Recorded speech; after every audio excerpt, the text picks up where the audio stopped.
Good afternoon, everybody. Uh, how are you today? Okay, you can hear me. That's good. I just wanted to make sure that my audio levels were working well and that everyone can see me. Let me put on the chat just in case I get some people who want to participate in the discussion today. So I received a couple messages saying, "Hey, when are you going to be back on camera?" So here I am, back on camera. I do a lot of audios. But for some reason I can't get the chat up, so bear with me. I do a lot of audios almost daily. But you know what? I'm like, I'm gonna do this on screen today. And of course I don't have a studio. I don't have a professional crew helping me with any of this. So I'm all on my own here.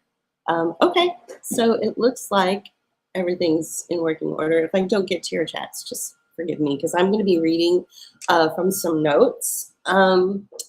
So Claude just filed a motion. It's a joke. Claude didn't really file a motion. Claude is a robot. Robots don't file motions. People file motions. So basically what I want to do is talk about USA v. Heppner. So on February 10th, Judge Jed Rakoff of the U.S. District Court for the Southern District of New York ruled in United States v. Heppner that documents and conversations generated through a public AI platform, Anthropic's Claude, are not protected by attorney-client privilege or the work product doctrine. The court determined that inputting confidential information into a public AI tool breaks confidentiality, making the output discoverable by the government in legal proceedings. This ruling serves as a warning that independent, unsupervised use of public AI tools to analyze legal exposure can create discoverable material in litigation, including criminal cases, civil disputes, and regulatory inquiries. The court noted that while this applies to consumer AI, the use of secure enterprise AI tools, which may have stricter confidentiality agreements, could potentially lead to a different analysis. Okay, so I just have some critically thinking questions that center around critical thought. So before we even had AI tools to help us learn about case law and things like that. Before we had any of that, we had a website called Quora. That's Quora. I've gone to Quora before. We also have Reddit. Reddit is also a pretty good source of case law, believe it or not. So does that mean that every single person who has ever gone to Quora or Reddit is suddenly has suddenly just disposed of their Fifth Amendment right? And you know what your Fifth Amendment right is, right? So I think it's the right not to incriminate yourself. Okay, thank you for that, JP.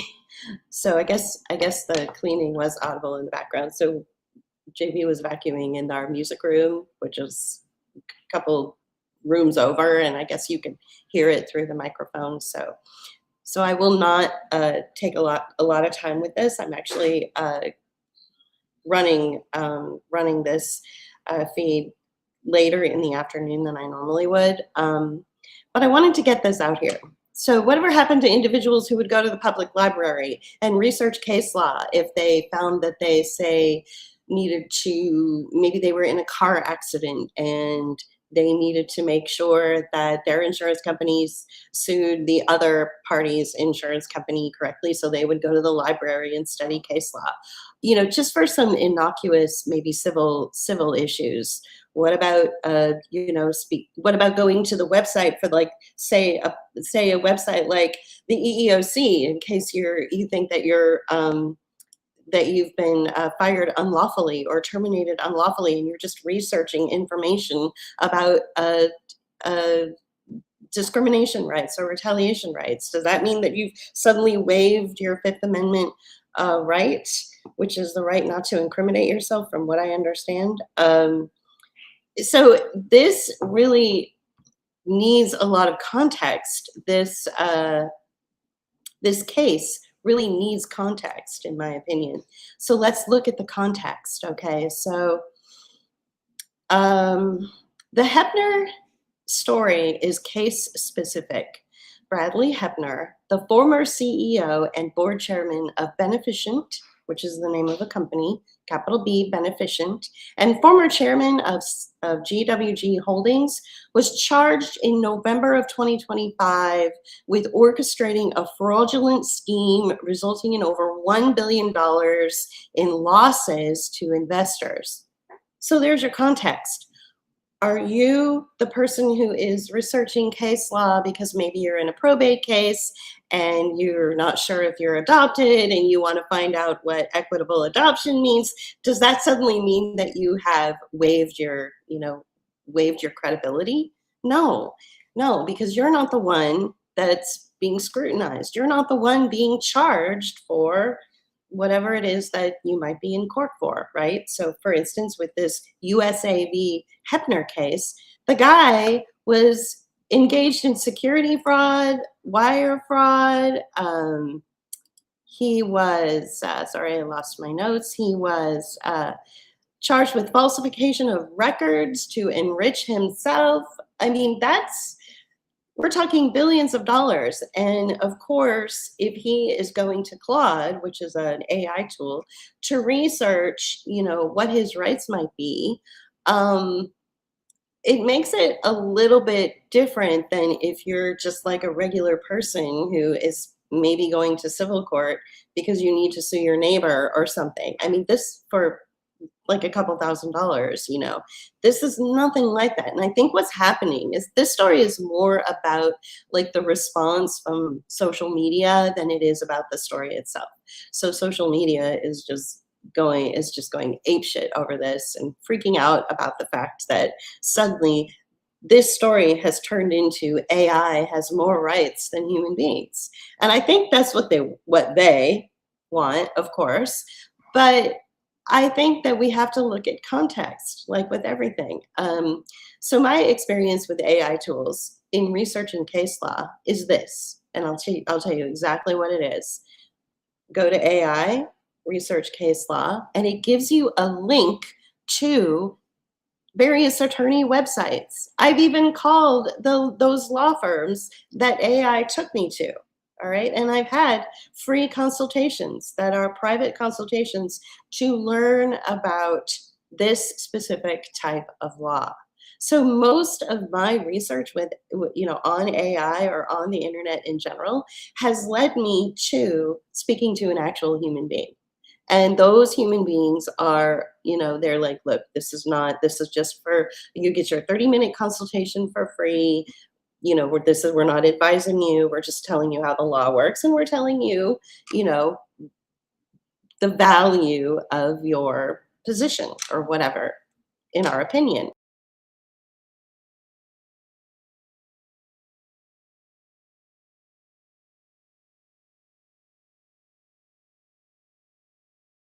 What happened?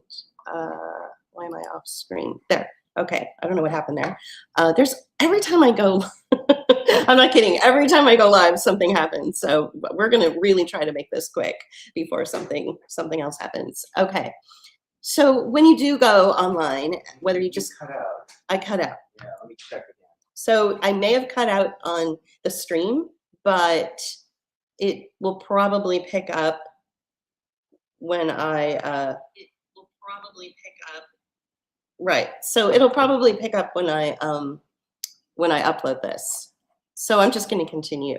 So when I do go to You're good. Thank you. So when I do go to Google to research something, or when I go to, when I use a tool to research something, it always takes me to Like, it'll take me to a government site that will list out the law. It'll take me to a court's website even. It'll take me to a law firm's website that has, some interest in this, right? So in whatever it is that I'm researching. So I think people are getting really, really upset by this ruling, and they're not taking everything into context. Okay, so most of the motions that non-attorneys might file are strictly based on that actual case law, not on what a robot tells you to write. And I'd like to remind people that there was a time when you could just go to your public library, open up some law books, and research it, for a few hours on your own as a regular human being. Like, you don't have to have a law degree to do that. You still have the right to research things on your own. You can even file, something on your own. I mean, this I think what's happening here is people are just getting really freaked out about AI. They're taking over like human rights and constitutional protections. So if Heppner handed the documents over to his attorney, then why was he not covered under attorney-client privilege?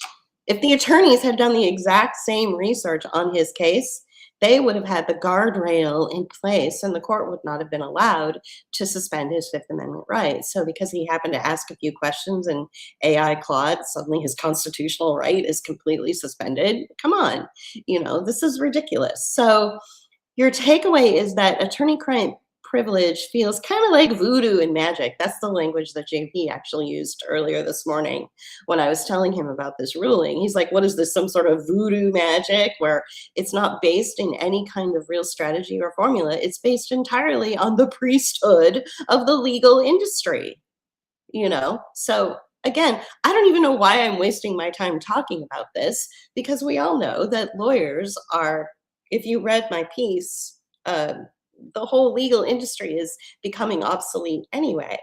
And if you really want to talk about privilege and you really want to talk about confidentiality, what if JP brought up something else earlier too? What about HIPAA?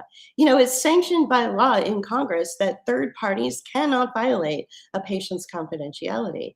So it feels like the ruling is full of holes. It feels very biased. It feels, what it feels like? It feels like fear. It feels like this Judge Rakoff of the Southern District Court of New York that made this ruling. It feels like he's scared because he knows that 53% of small law firms in the United States are already using AI. And he knows that more and more people are doing the equivalent of going to the law library, but instead of it being a law library, they're going to use AI tools, or they're going to websites and they're researching it that way. So it feels a little over the top. Let's see.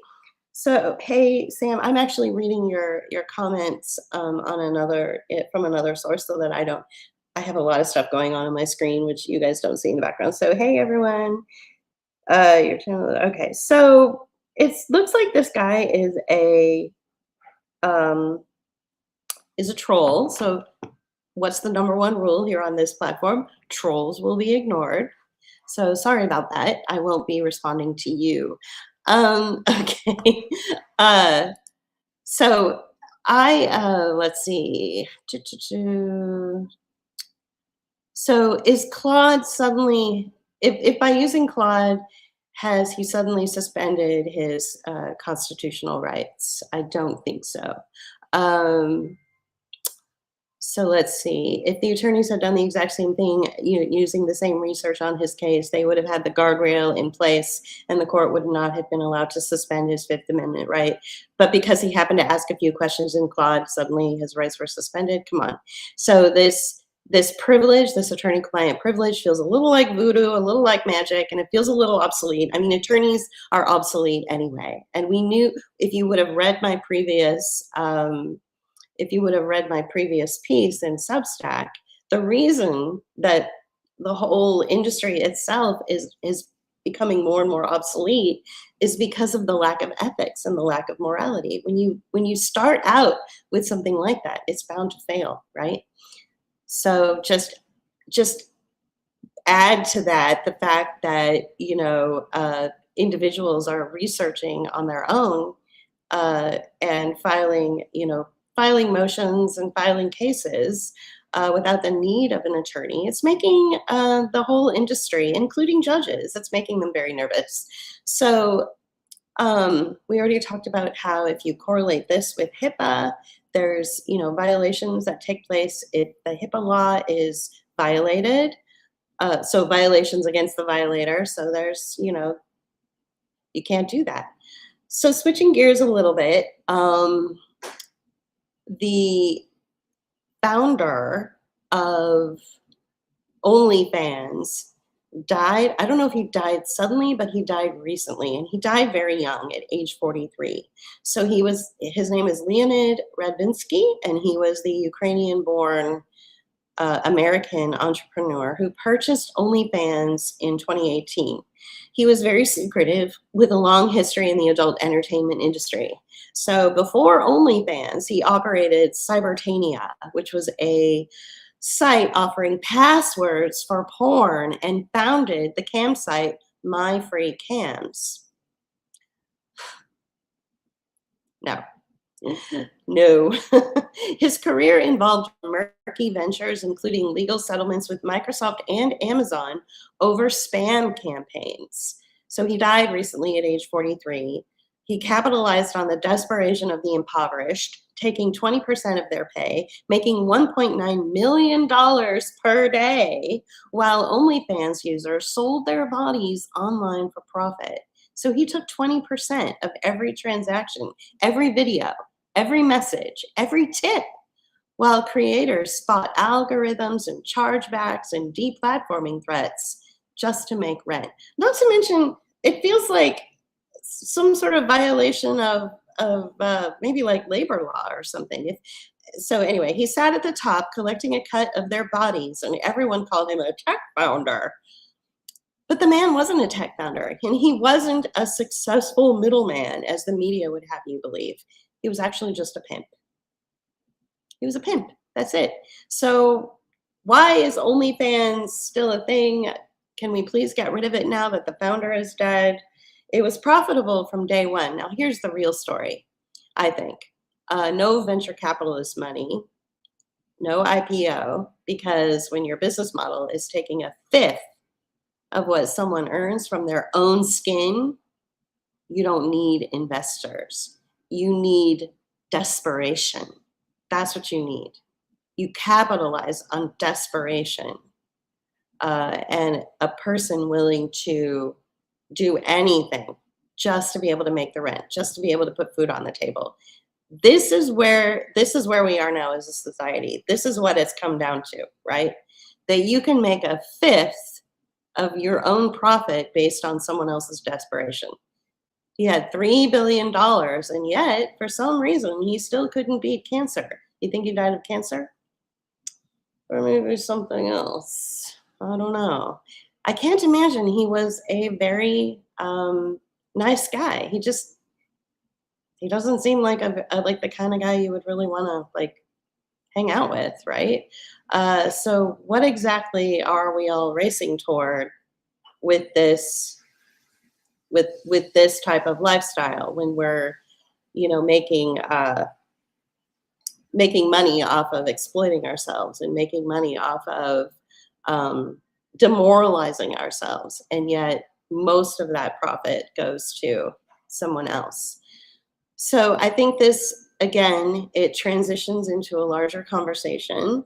For the first time in my life, I attended sort of an online group session.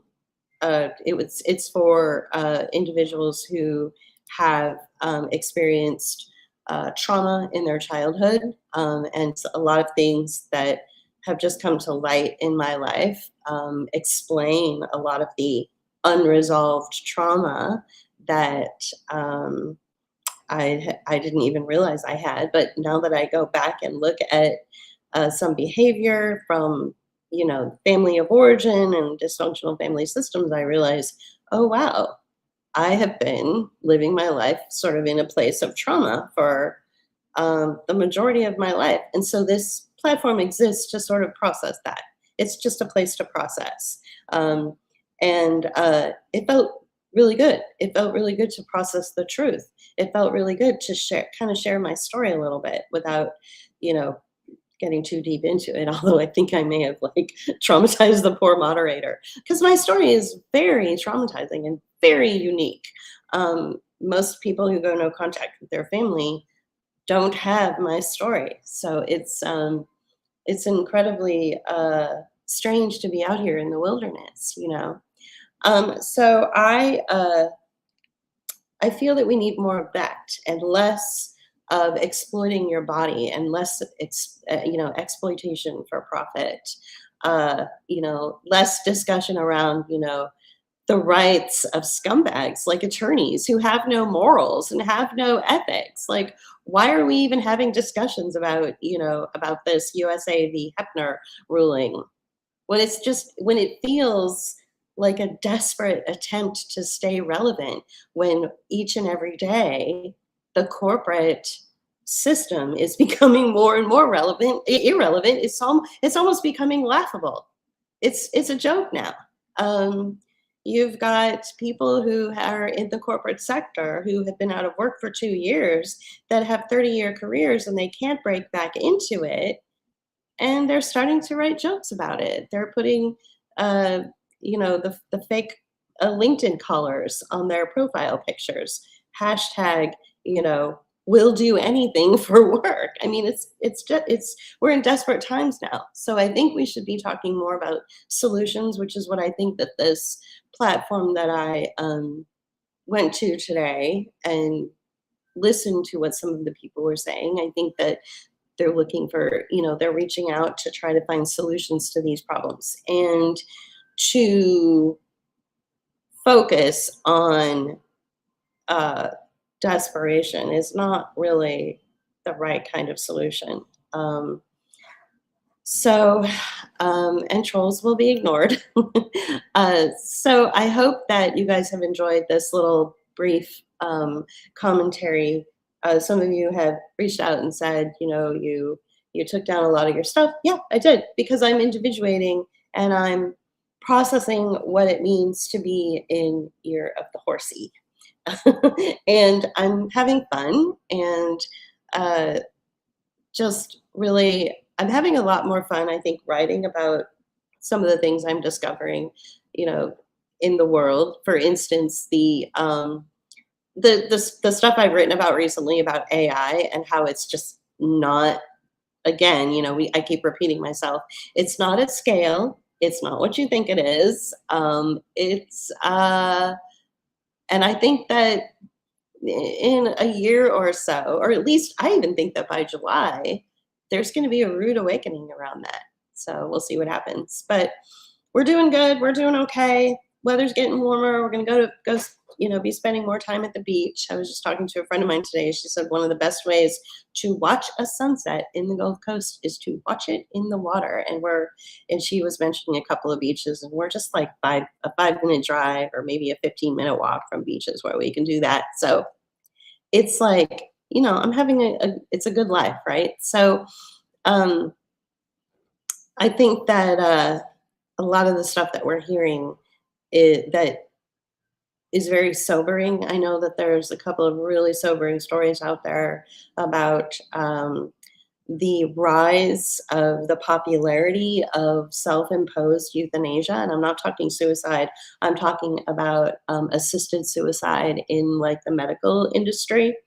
There was a story about, I believe, a girl in, was it Portugal? I don't know the story. Um, I don't know the details of it. I'm probably getting it wrong, but there was some abuse, and there was, she was ripped away from her family, and she was put into some kind of facility that she should have never been in. And then there was abuse, and she tried to commit suicide after that abuse, and then she became permanently like a permanent quadriplegic because of that attempted suicide. And then she opted for euthanasia, and now she's dead. like, what is going on here? Like, don't you feel that that is like that's the wrong path? That feels like the wrong path. Like, where's her community? Where's her support network? I feel bad. Maybe had she known about the super supportive and safe space that I was in today, maybe it would have been a different outcome for her. I just I feel that we really need to start taking care of each other, right? And I think that there are strong communities and strong influencers out there that uh, really want that for us. Um, let's see here. I think I have one more thing I want to talk about. So no, I think that's it. I think that's all I really wanted to say. I wanted to pop in here. It's been a while since I've been on camera. Um, and we've got stuff going on. It's springtime, in the Gulf Coast. It's always fun. So yeah, I guess that's it. Again, the USA v. Heppner ruling in February of 2026. Don't get excited about it. The guy had been charged with securities fraud. He basically defrauded over $1 billion out of his investors. Totally different story than you just going and researching case law on a website, or the equivalent of going to the library and opening up a library book or a law book in the library. Come on, don't get all freaked out and afraid over this, this story that has you need to bring some context into it, right? And then, of course, the death of the OnlyFans founder, no love lost. I mean, I really hope that OnlyFans also dies. I think it's one of the worst things to ever happen. And these people that tell you demoralizing yourself for money is a good thing. No, it's not. It's never good. That's not what you are here for. You are not here to demoralize yourself. You are here to uh, individuate. You're seeking wholeness. And there is a good book that I recommend. I was reading about it. It's written by a guy by the name of Rick Rubin. I believe that's his name. And he um, he wrote The Creative Act. The Creative Act, a way of being. And I'm still learning that. And I think JP is further along than I am. He's really creative and really talented. But it's called The Creative Act, a way of being. And this is not the same as creating, AI movies based on sentimental stories that you read. I mean, sure, you can do that. But this is something real. This is something deeper. And I think that we're moving into that territory now that capitalism has kind of run its course, right? That's what it looks like anyway. And I'm happy about that. And it's very scary. Don't get me wrong, it's very scary. A lot of people, thousands of people, and people that we are connected to and friends with have been counting on and relying on capitalism their entire careers and are suddenly finding themselves without it. That's a very scary place to be, but it's also very liberating. So we just have to uh, take it on the chin, get knocked down, and get up again, right? We have to, like the song says. So, okay, guys, thank you for tuning in today. I hope you at least enjoyed it. We will, I'm sure JP and I will be doing a pod together or a talk together very soon, because I know you guys like it when he's part of the conversations. So, bye. Thanks.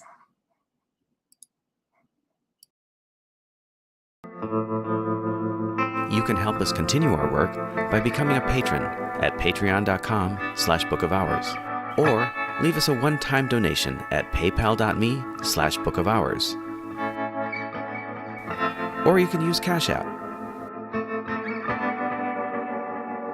Thank you.